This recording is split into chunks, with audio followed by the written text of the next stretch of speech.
welcome to today's edition of Football Intel. My name is Victor, and I'm here to discuss about Chelsea.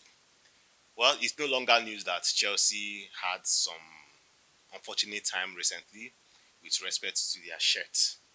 So, they've released their shirt for the new season, and there's no brand printed in front of their shirt. What does that mean? Please sit back and join me when I come back from the short break.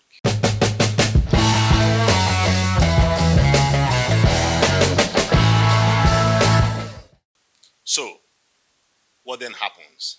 Now that they could not meet up with the deadline of having a sponsor way before the release of the shirts, well, it just means that they have to put in more energy and make sure that before the season starts properly, they will be able to get a sponsor, a shirt sponsor.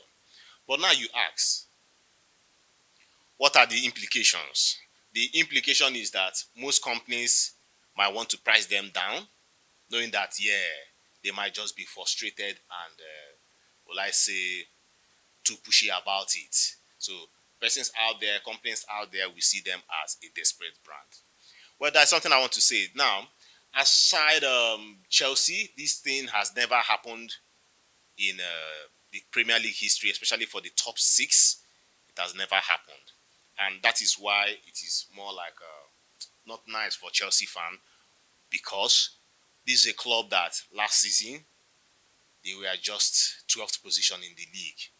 And mind you, the monies that clubs make from these sponsorship deals, they use it to invest.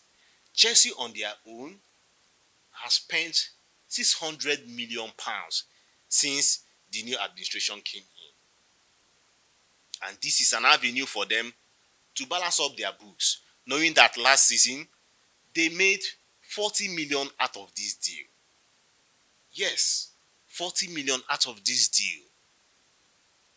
Remember, they were also trying to, rub shoulder with other clubs, because in the Premier League, they are not the number one.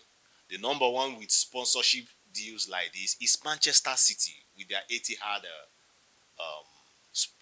partnership. Okay, second on the list happens to be the great Manchester United, and the third on the list, I don't know what your guess might be, but it's Arsenal.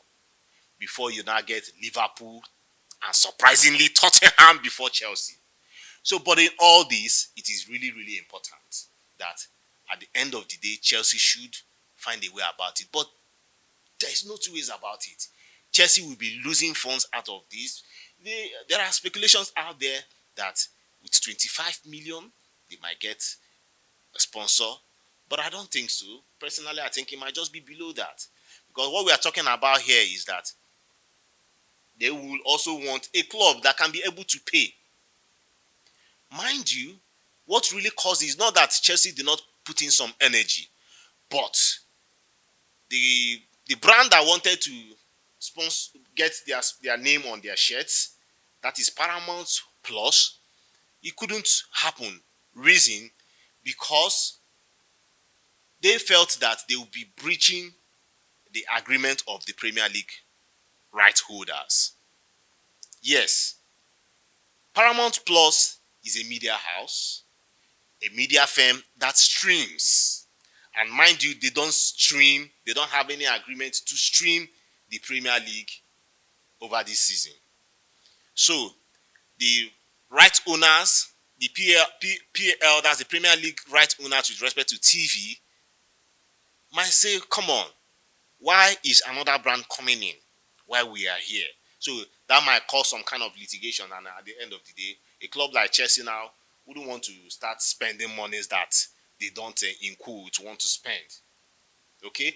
Then the second option on their table was a gambling firm called Stake. If you are very conversant with the English league, you find out that Watford, where the Stake, that is stake.com, is a gambling firm. But the issue right now is that the Chelsea fans don't want that gambling firm. In fact, they don't even want to be associated with gambling firm on their shirts. So there was an opinion poll that was established, and about 77% of Chelsea fans disagreed with this deal.